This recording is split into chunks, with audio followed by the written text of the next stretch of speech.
Hello. Then. Now. Countdown to the queens. Episode number 500. Forever. Looks like hell froze over.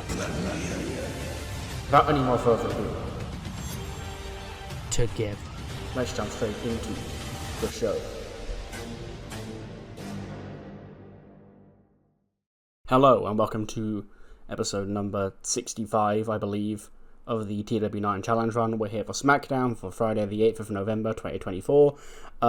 I believe if I get this all edited and sorted out on time, this should be going up on New Year's Eve. So this is the final Challenge Run episode of 2024. As we approach 2025, which will be the 5th year, half a fucking decade of this entire series. Yeah.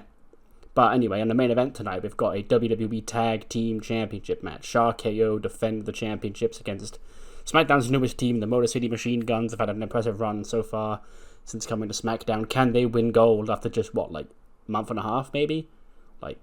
Almost as quick as real life, but still a little bit longer. Plus, obviously, last week we saw a big episode of SmackDown. Asuka's back. Io's back. Queendom's Civil War Games is on for Survivor Series. But Queendom Alpha, I guess, as we'll call them. They're not going to stick around as a group. It's just, that's the funny, cool name I've got. Because it's Queendom Alpha against Queendom Omega, just like it's the new bloodline against the OG bloodline, etc. But yeah, they are currently a woman down. So we'll see what they can do about that. And yeah, a whole lot more. So without any more further ado, let's jump straight into the show. We kick off the show with Io coming to the ring alongside Asuka, Kairi, and Ember Moon. And they come to the ring. We get a recap of what happened last week. Asuka coming back at the start of the show to confront Cammy. And then obviously the main event ending by disqualification. And yeah. And Io gets the ring. They've all got microphones. And obviously Ember Moon does most of the talking here because she is the one who can hold a promo for the longest. Obviously we do give Io lines. She takes the mic and she goes, Survivor Series. War Games. We put an end to you. And I was like, last week was a changing of the guard, the way we know things here on SmackDown. You see, Queendom Omega have been dominating the show since after SummerSlam, when they booted their former leader, Io Sky, to the curb. And obviously this Queendom shit goes back further than even my return here in WWE. And Io was at the helm of that. But now, Cammy and the Queendom Omega have revealed their real hand. It was never about, Io Sky being the Women's World Champion. It was about Cammy holding down this roster with an iron fist. And now she's got a new queen that she can have dance around her puppet strings the way that she had Io dancing around last year. Good for her. I'm genuinely happy for you. But this shit has to end. This division can't keep holding down to your iron will for as long as you want to. And that's why we came together. At Survivor Series, Queendom Civil War enters War Games. When 4 of the toughest, most badass women here on SmackDown all come together to take care of you and your new little queendom. And Cammy does interrupt. Just great promo. Ember, first of all, I didn't realize you were invited, okay? Like you said, this stuff goes back before you were even back around here, sweetheart, okay? You gotta come out here and give me the rundown of my career that's been going on since you weren't even here. You were off in the other place, doing whatever it is you do over there, being locked away from television, and now you're coming back to television for the first time in, 4 years? And you think that you own the place. Now I've disposed of you and your irrelevant addition to this argument. I'd like to speak to my fallen queen. And he obviously looks across at Cammy. He goes, This was the hardest decision I ever had to make, Io. Because I loved you. You were my queen. What we had was real, and we were going to dominate this division together. But then we couldn't. Do you know why we couldn't, Io? Because you revealed to yourself that you were the weak link in this group. I pitched on the wrong horse. Put all my eggs into the wrong basket. Okay, I was all in on Io Sky. I was all in on the genius of the sky, the great queen to rule this division, when the real most dominant force, greatest women's export in WWE was standing by your side the entire time. Utami Hayashishita did, in 5 seconds, what you couldn't do at WrestleMania, and what you damn sure couldn't do at SummerSlam. And that's take that championship and stop Dakota Kai from reigning as the Women's World Champion. But now we've got an even bigger goal. Because this is not about me. As much as you may think it is about me, Ember, or Io, or whoever it is. This is all about you. I'll admit it, it's all about you. And this, more importantly, is about keeping this championship away from you. You see, people look at Queendom Omega the same way they looked at us, Io. They say that, oh, it's just Cammy trying to regain power here on SmackDown. It's not that. I felt sorry for you.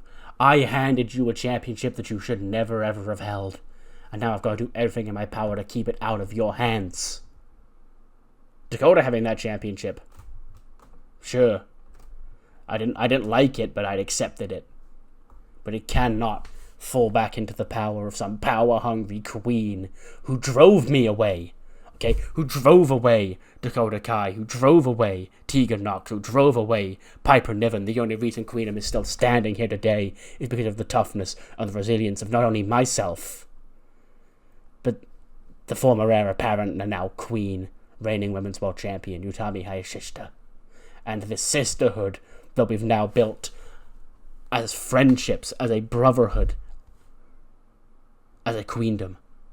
Not about Io Sky and her little pawns that she can push around until they all end up leaving. And that's okay, we can replace her with Asuka, because Asuka's going to come in, she's going to be great. Asuka, look, you were a very useful pawn, but that's all you were. Now, I see Kairi. Kairi, you were the best pawn of them all. Ever since you first laid eyes on me, and I came back alongside Io, we had one mission, that was to get you out of our way. And now you've done it. Kairi's saying you couldn't be a bigger loser if you tried. But it's okay, you side with Io again, you side with Asuka again. I'm sure that'll get you somewhere when Queendom Omega rule SmackDown. And then Kairi snatches the microphone out of Io's hand, she starts shouting at Cammy. She goes, I'm sorry. For those of you here in wherever we are that don't speak Japanese, which I'm assuming is all of you because none of you are actually smart enough to be bilingual like myself, what Kairi's just said is she wants us to get into the ring and have a fight. So, not only are you not only a loser, Kairi, but you're a stupid loser, because I don't know if you can count. I see 1, 2, 3, 4 of you, and 5 of us. Do you really want us to come to that ring right now and embarrass you? It's Io's second week back. I'd hate to see her choked within the inch of her life on just her second week back. Then Asuka takes the mic and she goes, bring it on, bitch. And then she's like, well, can't say I didn't warn you. Okay. Survivor Series, it was a great idea and concept, but it appears we're not even going to make it there. And then Queen and Omega do storm the ring. They fight with Io, Kairi, Ember, and Asuka. And eventually, Saya and Julia and Yoko are fighting off with 3 of them. And Utami's fighting off with Io. And then, obviously, the Nemesis gets involved. She evens the odds in the favor of Queendom Omega. She lays out both Kairi and Ember. Saya actually goes outside. She grabs, like, a chain from under the ring. And Io and Utami are, like, fighting. When Saya jumps on Io's back, she, like, wraps the chain around Io's throat and starts, like, choking her out. Asuka tries to like get at her. Utami knocks her down as well. Kairi tries to get up. The Mega Sis tosses her out. And we just watch as Saya and Utami's like dictating it. She's like ordering Saya to get on her. And she's like choking out Utami with the chain. And referees and people like that, they're rushing out from the back, and eventually they do get her off. And she's just sitting there laughing at her. Utami's laughing at her. Kami's laughing at her. And yeah, the numbers game has definitely immediately shown its favour for Queendom Omega. They are going to need a 5th woman on this War Games team. They can't enter 4v5. Just got to find out who it is. Then see Kayla Braxton backstage. As I did my guests at this time, Candice LeRae and Dakota Kai. They walk into frame. Dakota's still a little bit dishevelled. But Candice, she's actually more fired up than she has been recently. She goes, Kayla, I know you're here to ask questions, but I'm actually glad you invited us here because I've got something I need to get off my chest, Last week, Dakota, she was down in the dumps, and she was very downtrodden about losing her championship in Auckland. And I made the rash decision that we should, instead of sitting back here waiting, take the fight to Queendom Omega and try and get revenge on them for what they did in Auckland. And Dakota told us not to get involved. And at the time, I was annoyed with Dakota because, why would you not want to go out there and take heads? Okay, I've been wanting to do that to the Mega Sis ever since he took my championship. But then I saw what happened last week. Oh, Io's back. Yay, great for Io. But if we'd have been out there last week, we'd be fighting alongside the woman who dragged this division to hell. We'd be fighting alongside Io Sky. So, while we do have this issue with Queendom Omega that we do need to solve, it's Io's fight. And quite frankly, I just hope both teams rip each other's heads off because that's all everybody in that ring deserves. Apart from maybe Asuka. Asuka, she's heard our differences in the past, but Asuka fighting off of Queen Omega actually, she's gonna do a good job doing that. Once upon a time, me and Asuka were on the same side. We were actually fighting off an obnoxious group of women here on SmackDown. They were trying to hold the division down, and Asuka actually was a pivotal moment in helping me get that main event of WrestleMania. Damage Control, they were running around here, just being obnoxious, taking out anybody they could. Asuka, she was stalking one of the members for like weeks, and then she actually faced off at WrestleMania and kicked her head in about 6 seconds. That's how good Asuka is at defeating groups of egotistical women like that. And then Dakota jumps in and goes, anyway, I think we've all changed since then. Okay, I don't think you can hold things that happened then against us anymore, right? But Candice is right. So I see this whole Queendom Omega thing going on. I see this Io, Asuka, all these women. It's not really our fight. Which is why Survivor Series will come and go, and whoever survives Queendom Civil War will survive Queendom Civil War. But what will remain true is that Utami Hayashishita, win, lose, or draw, will still be the Women's World Champion coming out of Survivor Series. And coming out of Survivor Series, we have December 14th. We have the return of Saturday night's main event. So, on that night, I'm cashing in my rematch, and I will get back my Women's World Championship from Utami at Saturday night's main event. And then they leave, yeah. Dakota and Utami set up for over a month in advance for Saturday night's main event. Should be a hoot over there. But of course, Utami has got to go through War Games first. 76. Mako Satomura was here. Me running this match entirely depended on when Mako was free, because, she's only free a handful of times. Like once a month or whatever. So I finally got to, Fatal Influence have started feuding with the Royal Dynasty, but I still have this match to do. So yeah, Fatal Influence do win this. Zelina pinning Mako Satomura in 13:29. 78 for Alby, 69 for Mako, 67 for Shotzi, 67 for Aaliyah, 68 for Fallon, 68 for Zelina, and 63 for Fallon Henley. So yeah, they are the ones obviously fighting Royal Dynasty soon. So I thought they should get the win here. Alby's scoring really well, and with Mako being very infrequently around, she might start doing more single stuff soon. But yeah, we'll see. But yeah, win for Fatal Influence here. Where's Angelo Dawkins? He arrives this week. He wasn't here last week, he's here now. He gets a booze when he pops up on the screen. You know, he's walking through the hallways. When Adam Pearce also goes, "Hey, Dawkins, you know, it's nice of you to actually show up this week." "It is what it is, fam. I see I'm on the match sheet tonight." He goes, "Yeah, actually, I need to talk to you about something real quick before, you know, you get to your match." He goes, "Save it, fam. I know exactly what it's going to be about. And I'll go dress it out there in the ring later on tonight." And he walks off, and Pierce sort of shrugs and goes, "Okay, whatever, sure, why not?"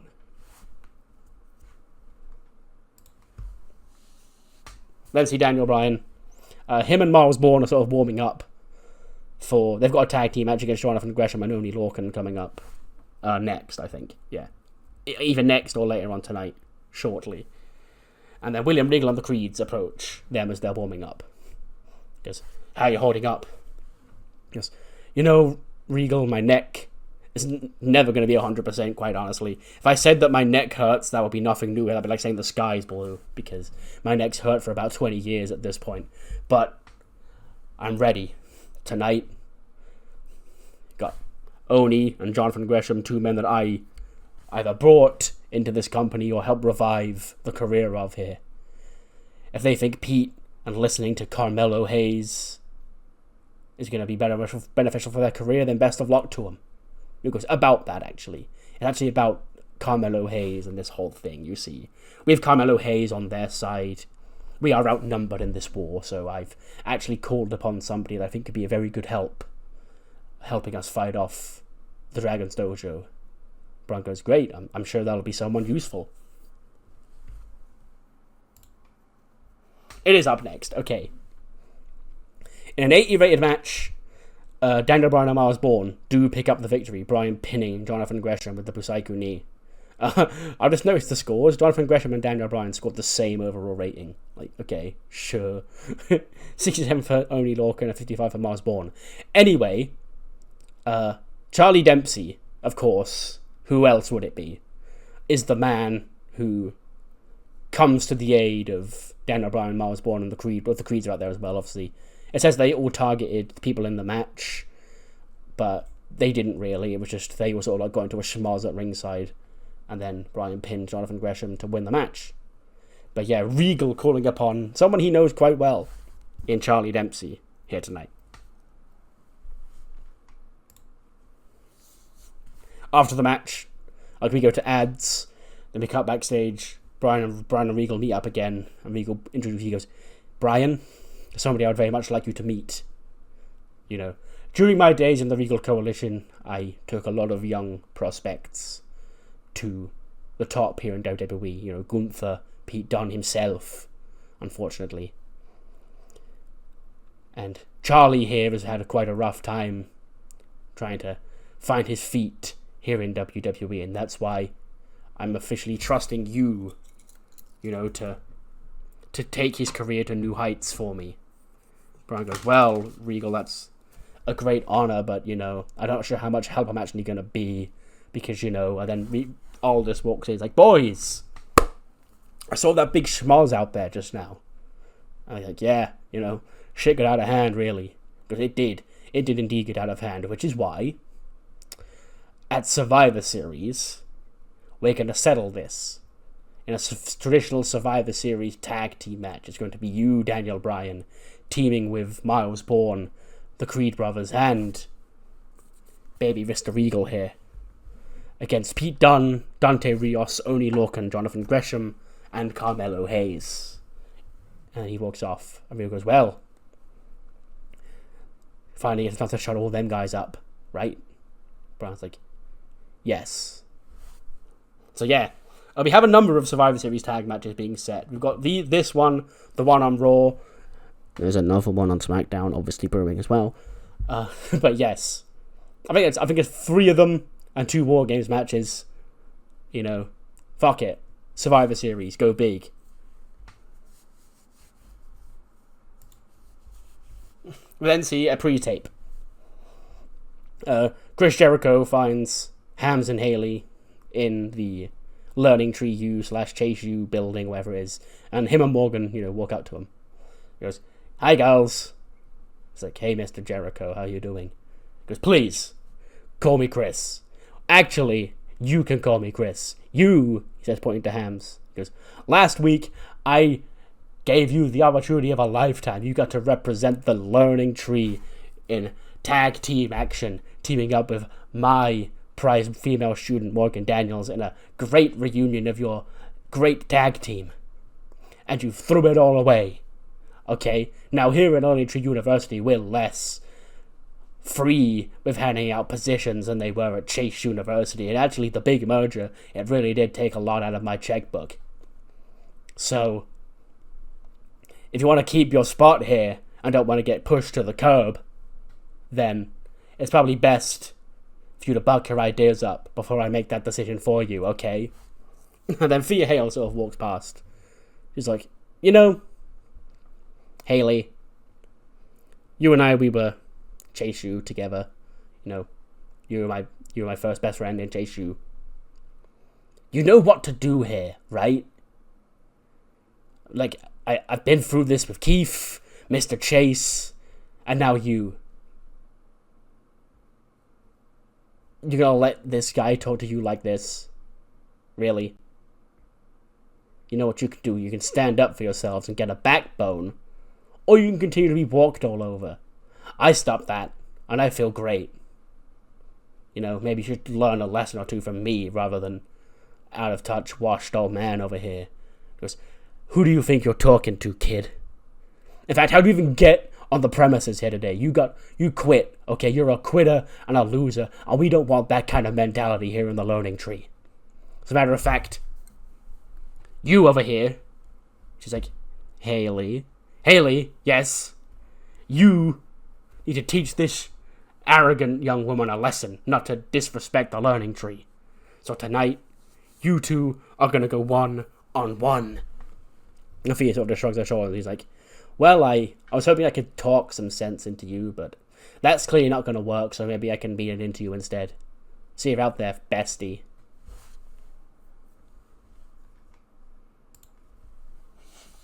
Then see Swerve and Lord Bando backstage, and they knock on the New Day's locker room door. Out comes Xavier Woods. He goes, "Can I help you?" He goes, "Woods, I need to talk to you, champ to champ.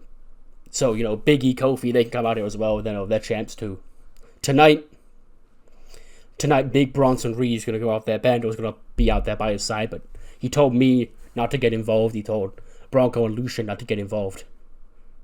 And now, we're telling you not to get involved. It's going to be Bronson Reed, Drew McIntyre, 1-on-1 tonight." It was like, "I wish him the best, but, I'm not quite sure why we get involved in that." And so I was like, Woods, everything here on SmackDown runs through you. You're the World Heavyweight Champion. Drew McIntyre's motivations are about getting that championship. Bobby Lashley's motivations are about getting that championship. Hell, even my motivations are about getting that championship. But right now, we're allies in a war. Bronson Reed, he's Bando's friend, which means he's, by proxy, my associate. He's in this war too. He wants to go it alone tonight. I can only honor his word. But when we need to make the call, we need you boys to be there waiting. Because the Hurt Business, look at what they've done. The Revolution, they got taken out. They've tried to take me out. They've tried to take you out. Lord knows who's next. They're trying to attack Sami Zayn. They're coming for championships, Woods, which means they're coming for you. Watch your back. Because I can only watch it for you for so long.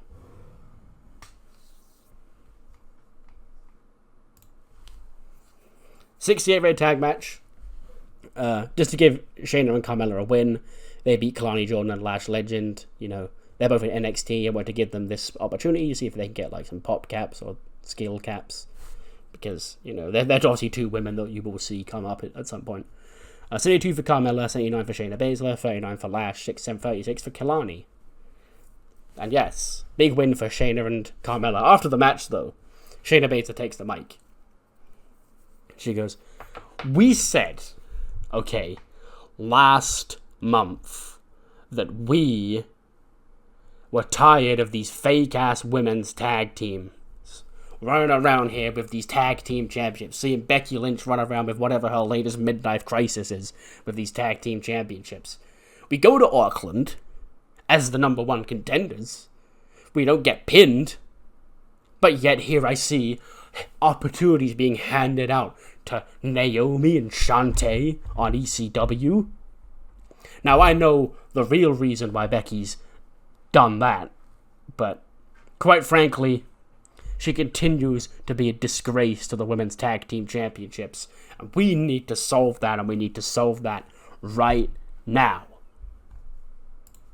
Out comes Becky and Lyra. She goes, "Shayna, are you really still this mad at me nearly 5 years later because I beat you at WrestleMania? Come on, let it go. I'm a whole different woman now. Hell, I'm barely even a human woman at all. I'm a superstar. But you did say one thing that got my attention there, Shayna. That's that you said that you feel like you have a reason as to why I handed out opportunity to Shayna and Shantae and Naomi on ECW. And I'm delighted to hear what it is, because I don't think you know or even want to know what goes on in this noggin up here, okay?" And Shayna goes, "Oh, come on, Becky. We all saw it. We all saw you on Monday, running in fear because CM Punk came up to you. He'd allied with Roxy Perez and Cora Jade, who are very much eyeing up an opportunity to become the women's tag team champions, and you blinked. You flinched, Becky. Because you know that you can't beat CM Punk and you can't beat Roxy Perez and Cora Jade if they're associated with CM Punk. Which is why you ran over to ECW and you anointed Naomi and Shantae number one contenders for your tag team championships so you can avoid that match for as long as possible. And obviously, if you can't beat Roxy and you can't beat Cora, you know damn well you can't beat us. So obviously you're not going to come over here on SmackDown and give us the rightful 2-on-2 tag team championship opportunity that we rightfully deserve, because you don't want to lose that championship, because you holding those championships is what making you this Becky Stardust megastar that you claim you are. And the second you lose those championships, you're worried that you're going to fall back down to earth, back into obscurity. Becky sort of pauses for a while. And she goes,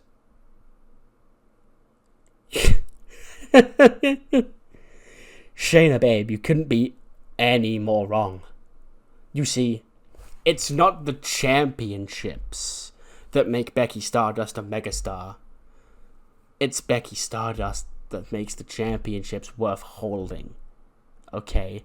So obviously I understand that you want to challenge for the Women's Tag Team Championships, not because you want to be the Tag Team Champions and you think being the Tag Team Champions will boost you up. It's because I am the Tag Team Champions and you think wrestling me will boost you up. Now, next week, myself and Bird Girl will be there as well. We'll defend the Tag Team Championships on ECW, and we could see the crowning of new Women's Tag Team Championships. Highly unlikely, considering I'm the best Tag Team Champions there's ever been. But if you're so desperate for a Tag Team Championship opportunity, Shayna, I'll be back here next week, and we'll see what we can arrange then, okay?" She goes, "Yeah, sounds great. I can't wait."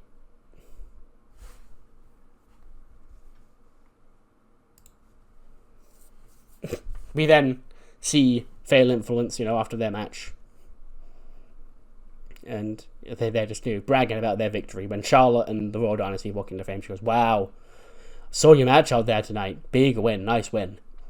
Actually, I'm not being sarcastic or anything, good win, Aoi, great competitor. Meiko Satomura, legend. Shotzi, another great competitor, first ever Liberty champion. But, this is the great influence you think you are in this division, okay? Because you can win matches like that. You think you gave opportunity to Aoi and to Shotzi and to Meiko, women who've been doing this for longer than most of you have. You don't know a damn thing about opportunity. You're staring at opportunity right in your face. Why don't you take a swing? And Cena says up, she goes, Charlotte, here you are throwing your weight around again. You're trying to bully us the way you used to bully Aaliyah. The way you're currently bullying Ava and Ariana. But only one of them's got the brain cells enough to figure it out. But no matter. You want this opportunity. It appears like you're begging us for an opportunity because Charlotte Flair, she's lost without the Women's Championship. She can't challenge for the Women's Championship. So what's Charlotte Flair going to do? Nothing. Because you live off being a champion, Charlotte. That championship is what makes you Charlotte Flair. And if you don't have that championship, you're begging for opportunity just as much as every other woman on this roster. So, we'll be your influence next week, Charlotte. You're welcome. And then Charlotte's all like, the camera lingers on her. Ariana goes, what did she mean when she said you were using us? She goes, it's nothing. I don't know what she's talking about. Then we hear a massive thud from off screen, and we see like medics and referees rush across. Adam Pearce rushing across. And we see Sami Zayn down, like a bunch of pipes. He's been knocked over. Ricochet's there standing over him. And he goes, that's what I'm talking about, haha. We hurt people. You see, Sami, huh? You think you're the champion? Well, you're not going to be champion for much longer, because the second you get up with your ass, the hurt business, we're here to beat people up, and we're going to hurt you all over again, okay? You can't mess with me, huh? Aha! And he walks off. And, Adam Pearce checks on Sami Zayn, and Sami's just such he goes, you think Ricochet, all these years, and this is who he really is. I see.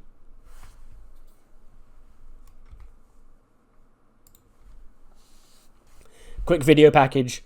History of the Motor City Machine Guns. Part 2. I believe I already did one. And our main event, of course, tonight, they will be challenging Jacques Hago for the WWE Tag Team Championships. 80 rated match. That's actually a lot better than I thought it would be. Angelo Dawkins and Otis is a singles match. Dawkins, of course, does win with a spine buster. He gets a 72, 73 for Otis. And, yeah, nice win for Angelo Dawkins. But then after the match, he does take the microphone. Because the crowd is booing him, They're still not happy with what he did in Auckland. He goes, fam, I don't get it. I don't get it, I thought you people, of all people, would understand what it's like having friends who are so much more successful for you that you keep getting compared to all the time because you're all a bunch of losers. But apparently I overstepped the line back in Auckland when I got involved in the WWE Championship match and I gave Tez a piece of his own medicine. Because here's the reality of the situation. I called myself the Golden Prophet not because I believed it, because I was trying to will it into existence. You people, you accepted Tez, even when Tez didn't accept you. I branched out, doing my own thing, because I knew I could do that singles thing. I didn't stab Tez in the back, Tez stabbed me in the back. Okay, I was Intercontinental Champion before Tez was ever Mr. Money in the Bank, before Tez was ever World Heavyweight Champion. I had that success. All you people who had branded me the forgotten Street Prophet, they called me the Janetti. They said that once they break up, Dawkins will do nothing. You were loving life. You were thrilled that I was second fiddle to Tez.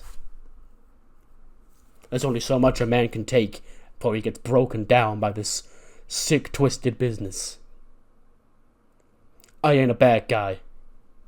But Tez, he had it coming.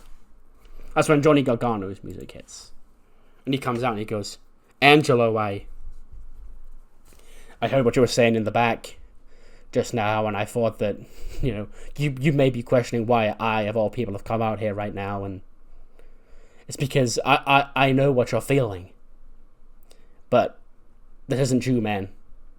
This isn't what it's like to be a tag team here in this industry. Okay, you and Tez, you built each other up. God knows, I was with you down in NXT when the Street Profits first got started and you were on the chopping block until Tez came around and saved your career, Dawkins. You might not want to hear that, but it's true. Without Montez Ford, there'd never be an Angelo Dawkins, because there'd never be a Street Profits, and you'd still be down there wearing goofy-ass glasses. But you're supposed to be brothers. Tag teams are like that. They're not two individuals who are in this, for their own selfish gains. They're in this together. You see, me and Tommaso, we had a pretty rough history. But earlier this year, when Tommaso got corrupted by the House of Black, he didn't do that because he wanted to stab me in the back. He did that to protect me. Because that's what a tag team partner does. A tag team partner doesn't get jealous. A tag team partner doesn't stab his partner in the back for his own gain. They build each other up. They look out for each other in their best interests. What you were, Angelo Dawkins, you were never a tag team partner for Montez Ford. You were the guy who got to ride Montez Ford's success until you thought you could make it on your own. Till you'd thought that the Street Profits had taken you as high to where you could start branching out on your own and show the world who the real Angelo Dawkins is. You're not a partner. You're just a guy who made the hot tag to Montez Ford, and Montez Ford did all the cool stuff that the fans actually cared about. You better shut your mouth right now before I shut it for you, Gargano. Because I'm not here for a fight. I just brought my friends over here to SmackDown. They've got a tag team championship main event tonight because unlike you, I'm going to cheer on and support my friends and everything that they do here in this company. Maybe once in a while you should stop and smell the flowers around here, Dawkins. You said that Montez Ford had it coming, and for what? For having the gall to be successful because you branched out on your own? Because you can't handle his success? That's why he deserved it? Come on, man. You're better than that. And Gargano walks out. And Dawkins, he just glares at Gargano as he leaves. So, yeah. Did he take any of that in? We then see Haley Paul warming up for her match with Thea when the rest of the Chase U contingent of the Learning Tree, surround her. And they're like, hey, I saw you had an interaction with young Thea earlier on tonight. She goes, I don't want to fight Thea. We're having a disagreement about what to do right now, but I can't just abandon you guys. And Keith's like, I know. Me and Mr. Chase and Thea, we've had this conversation too. If we abandon the Learning Tree, there's no way to get Chase University back. And then Dude's like, the best we can do is support each other, even if we don't support the Learning Tree. And tonight, Thea, hopefully one day she'll come to her senses because she seems to be having a bit of a phase right now, but she's one of us together. We then get the match. No, we don't. We get. I was going to say 73 is pretty good, but it's not the match. It's the Sharkeo interview. Kayla's with Randy Orton and Ilya Dragunov. He says, boys, tonight in the main event, it's a big WWE Tag Team Championship match for the first time ever. You, Randy Orton, and you, Ilya Dragunov, will step into the ring with the Motor City Machine Guns. It's for the Tag Team Championships. Randy goes, Kayla, I said it all last week. Alex Shelley, Chris Sabin, one of the greatest tag teams of this generation. I heard all about their influence on the tag teams that have come since. And We came up in this industry around about the same time. We never crossed paths until tonight. Boys, it took you 20 years to make it to WWE. It could take you a month to become tag team champions in WWE. On one hand, it's been a long time coming tonight. On the other hand, I can't believe it's happening so soon. But one thing's for sure.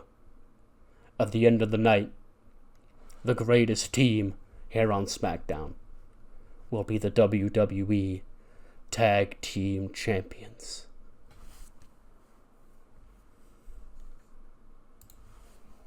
That's the match. Okay, 63 is actually still pretty good for what it is. But yeah, Thea Hale beats Haley Paul, 726. 59 for Thea, 48 for Haley. So yeah, I guess beating some sense into Haley in her own words is what she had to do. And let's see if she did it, because the Chase U contingent of the learning tree there, they're kind of in a rough position right now. We then see, speaking of tag teams, the Labyrinth are backstage. And they're like, man, we were so close to being the number one contenders for the tag team championships recently. And I'm starting to think this holy grail of this tag team division is starting to feel a lot further away than it should. Okay, we were NXT tag team champions. We came up to SmackDown. We were supposed to take the tag team division here on SmackDown by storm. But there's a lot more teams and tough competition here on SmackDown than maybe we'd accounted for. But make no mistake about it, we're down, but we're not out. We'll never be out, because we'll always continue chasing that glory, that piece of gold. That's what people like us do. And then we just hear clapping. It's The Miz. He goes, boys, I like that spunk. I like that fire. I like what I see in you. When I first came here to WWE, I too was struggling to find my feet. I too was being looked at like I didn't belong. And then they're like, well, I don't know if not belong is the word. We're sort of just young and haven't really found our feet yet. And he goes, shush. I too was kicked out of locker rooms. Like, we're not kicked out of locker rooms. I too was on the verge of getting fired. And they're like, we're not on the verge of getting fired. We're just, having a rough couple of months. So that's why I'll do it. I'll take you boys under my wing, and I'll guide you to the WWE Tag Team Championships. And they're like, nah, we're good. And they just walk off and leave him hanging. And Miz goes, what do you mean you're good?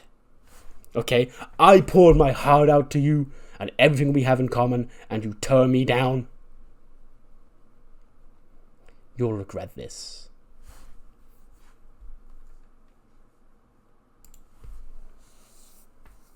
The Hurt Business backstage. Ricochet catches him. He's all geeked out. He's like, P, you should have seen what I did. You should have seen what I did.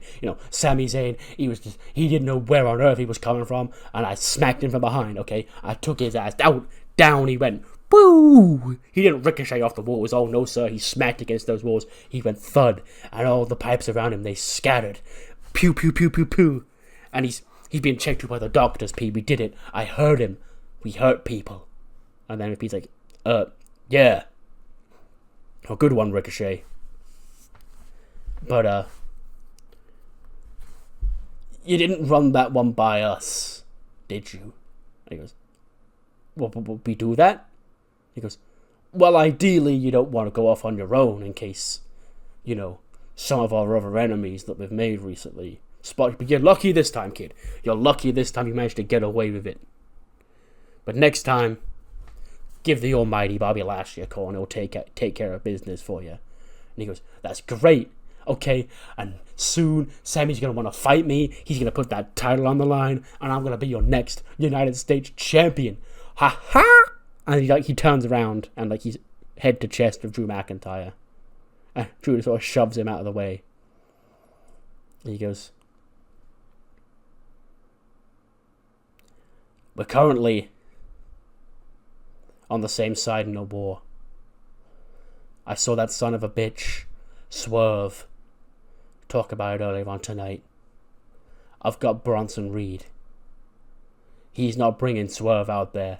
He's not bringing the New Day out there. I don't want you out there. And he walks off. And then MVP goes, good. We didn't need to be out there anyway. We've got somewhere else to be tonight. And he walks off. And then Ricochet, it's all like the camera sort of lingers, and Ricochet's like, yo, P, you gonna let him push me around like that? And he walks off, following her business away. 85. Drew defeats Bronson Reed with a Claymore in 15 minutes and 3. Bronson Reed actually outscores Drew McIntyre. He gets an 86, Drew gets a 75. But yeah, I assume that means Drew's declining, which isn't ideal. Yeah. But anyway, Drew does pick up the win. And yeah, not much more to say about that banger match. We then cut backstage to the medical room. You know, the doctors are checking on Io after her attack earlier on tonight. And they're like sort of like checking on her throat after she got choked out. And she sort of like snatches the camera away. She starts shouting in Japanese at the camera. But the gist of it is that she's challenging Saya to a match next week. And there it is, next week. We do have 2 matches set for that show, including the aforementioned match. Io Sky, her first match since SummerSlam. She'll take on Queendom Omega's Saya Kamatani after Saya, laid waste to her in that attack earlier on tonight. And, Queendom Alpha, I guess, still a woman down heading into War Games. So let's see how they can address that next week. Plus, another women's match, a 6-woman tag team match as the Royal Dynasty, Charlotte Flair, Ava Raine, and Ariana Grace do battle with Fatal Influence, Fallon Henley, Zelina Vega, and Aaliyah.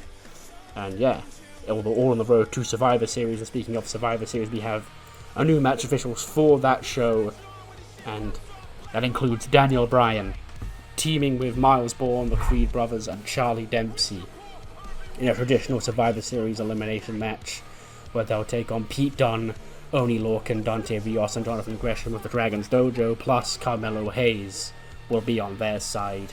And obviously we showed the graphic last week, but it is now official. Queendom Civil War Games will take place at Survivor Series. Queendom Omega's Utami Hayashishita, the Megasis, Julia, Yoko Orihara, and Saya Kamatani taking on Io Sky, Kairi Sane, Asuka, Ember Moon, and a 5th member yet to be announced. They will have to, lock in their final member before the show. So we will be able to find out who that is in the coming weeks. 82. I'll take that because, mostly machine guns aren't incredibly over just yet. But looking to get them there, but they're not over right now. And this will definitely help. Because... And... yeah, we have new WWE Tag Team Champions. Alex Shelley pinning Ilya Dragunov at the Made in Detroit in 1651 to win the WWE Tag Team Championship. So yeah, it's been a month, just over a month. Because I think it was the show before Bad Blood, or after Bad Blood, where they debuted. We have new Tag Team Champions. It is the Motor City Machine Guns. 53 for Sabin, 66 for Shelley, 94 for Ilya, 81 for Randy. And yeah, so 2 new Tag Team Champions in the span of 5 days. That's nice. The Bloodline haven't defended their belt. Trust me, I know they've not defended their belts as often. But actually, I don't think that's true. They did defend in a rematch against Joman. It just feels like they haven't defended in a while because it's taken me a while to record these shows. No, they have actually defended quite recently. Never mind, ignore me. But yes, another set of new Tag Team Champions. It's the Patriarchy over on Raw. And it's the Motor City Machine Guns here on SmackDown. After the match, Shelley and Sabin celebrate with their belts. Randy gets to his feet, Ilya gets to his feet. Randy Orton extending a handshake out to the Motor City Machine Guns, so does Ilya. And the 2 teams do shake hands when they're jumped by the Hurt Business. The Hurt Business come to the ring. Bobby Lashley, Ricochet, Damon Kemp and Ronnie Hughes, they lay waste to both Shark-KO and to the Motor City Machine Guns. Lashley running Randy Orton up against the ring post at ringside. Probably spearing Ilya Dragunov through an announce table, or through a barricade even. Damon Kemp and Ronnie Hughes laying waste to Shelley and Shaven in the ring. And then holding up those WWE Tag Team Championships. And just tossing them on the ground over the machine guns. Keep them warm for us, boys. So yeah, more attacks at the hands of the Hurt Business, leaving more people laying in their wake. Yes, boy!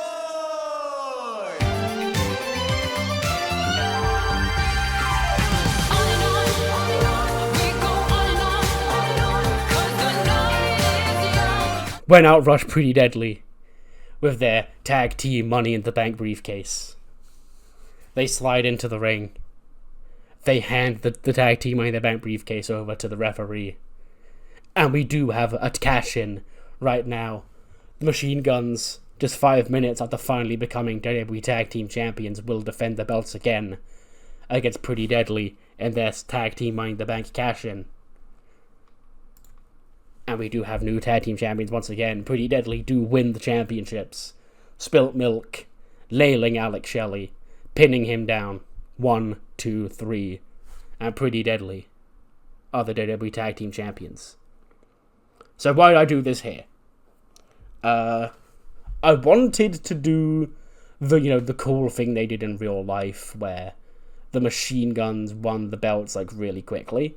But I also feel like the money's in the chase with them winning the belts. But luckily I had a pair of smarmy heels with a tag team Money in the Bank briefcase that is now gone and will never happen again, okay? I didn't like booking it, but you asked for it, and now it's gone. It's out of it's done. I no longer have to worry about this tag team briefcase. But yes. But the tag team scene, it's very wild right now on both shows. You've got a lot of teams on Raw. You've got Path of the Dragon, Patriarchy, The Flock, all these other teams fighting for it. And here on SmackDown, you've got the Machine Guns, RKO, Pretty Deadly, Hurt Business, tag team divisions on both ends right now. But Pretty Deadly have stolen the WWE Tag Team Champions. Yes, boy.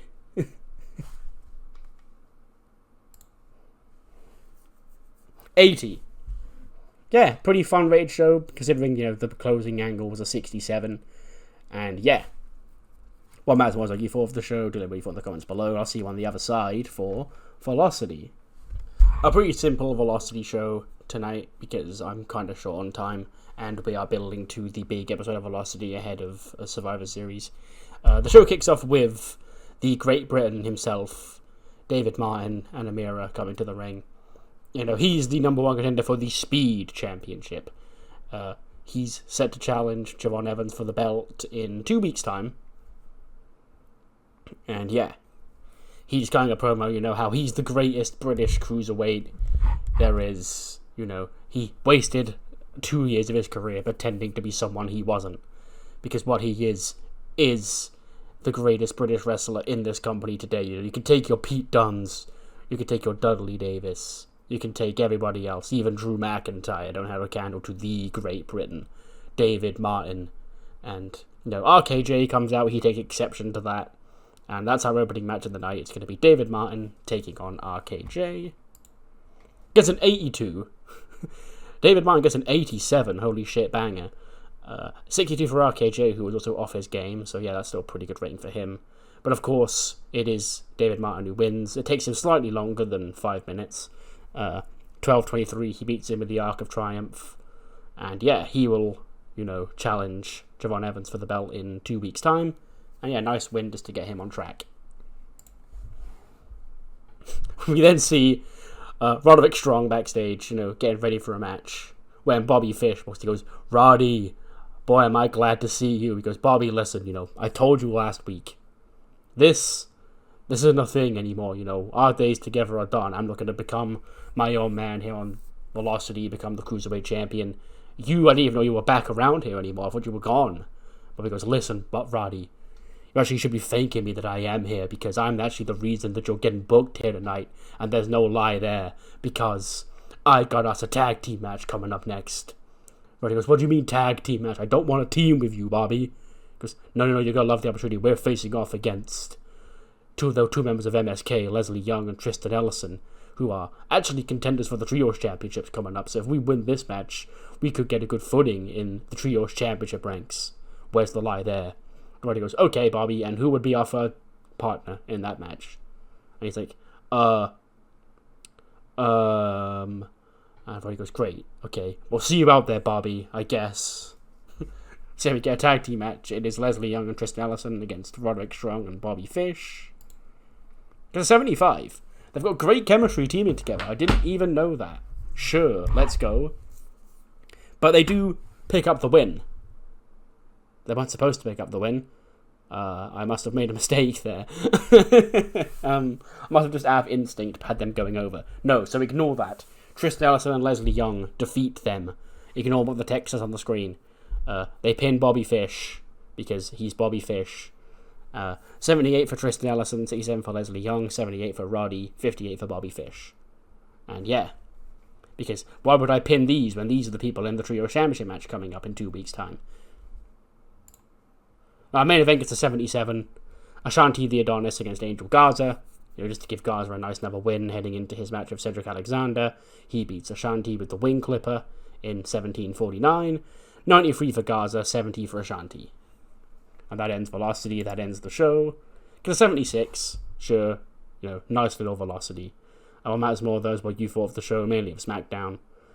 Do leave in the comments below, and I'll see you next time for Raw, where we will continue to get the fallout of CM Punk's return and everything, surrounding that. See you then.